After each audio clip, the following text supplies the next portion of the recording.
C'est le FMI, c'est la Banque mondiale. Qui décide de céder vos richesses à des entreprises. Qui conseillent, qui vous disent, vous, État congolais, vous n'avez plus les moyens financiers de maintenir et de développer vos actifs miniers. Nous vous conseillons gentiment.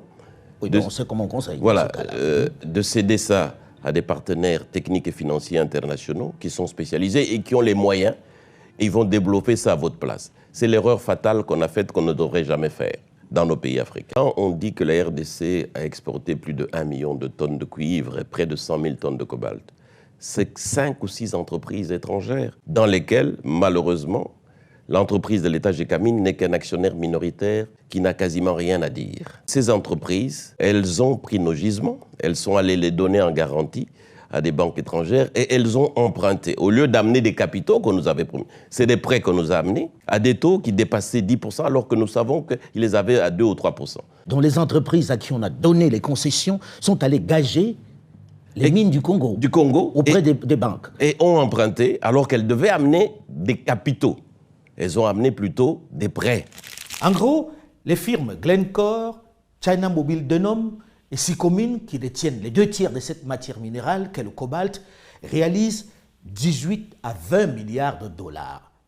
Des chiffres surréalistes sur le seul cobalt et le cuivre de RDC. Tandis que l'État congolais ne perçoit que 1,3 milliard, c'est-à-dire à peine 10%. Vous avez bien entendu, à peine 10%. Dans ce cas, qui est le vrai patron du pays? Tout Gabonais a 2 patries. Le Gabon et puis la France.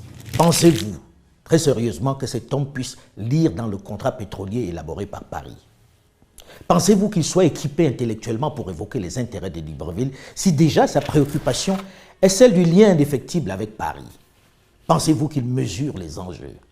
Comment voulez-vous qu'un homme qui pense ainsi puisse veiller sur les intérêts du Gabon? Regardez cette illustration simple à moins de 40 minutes d'hélicoptère de Conakry, la capitale guinéenne.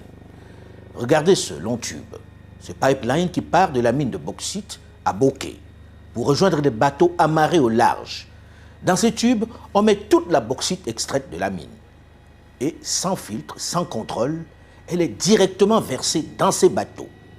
Personne n'est capable de dire la quantité et la qualité de ce qui a été extrait du sous-sol guinéen. Ces bateaux prennent aussitôt la mer.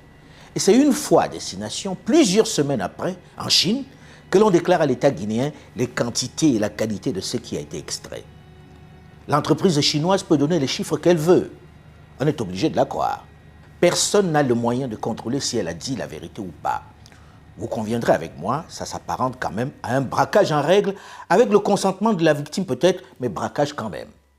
C'est qu'une grande partie de l'argent qui est dans notre porte-monnaie vient précisément de l'exploitation depuis des siècles de l'Afrique. Pas uniquement, mais beaucoup viennent de l'exploitation de l'Afrique. Mais ces dénonciations ne peuvent suffire à corriger ces injustices, ces pleurs, ces marches. Aussi utiles soient-elles, elles ne peuvent être notre seule arme. Le moment est peut-être venu pour une jeunesse plus diplômée, plus au fait, d'élaborer une stratégie plus efficace pour reprendre son patrimoine, pour rétablir la justice. Il ne s'agit de chasser personne. Il ne s'agit de stigmatiser personne. Il s'agit d'utiliser les armes modernes qui ont fait défaut à nos parents, le droit, tout simplement. Aujourd'hui, commençons par les ressources minières, les matières premières dont nous sommes les principaux pourvoyeurs.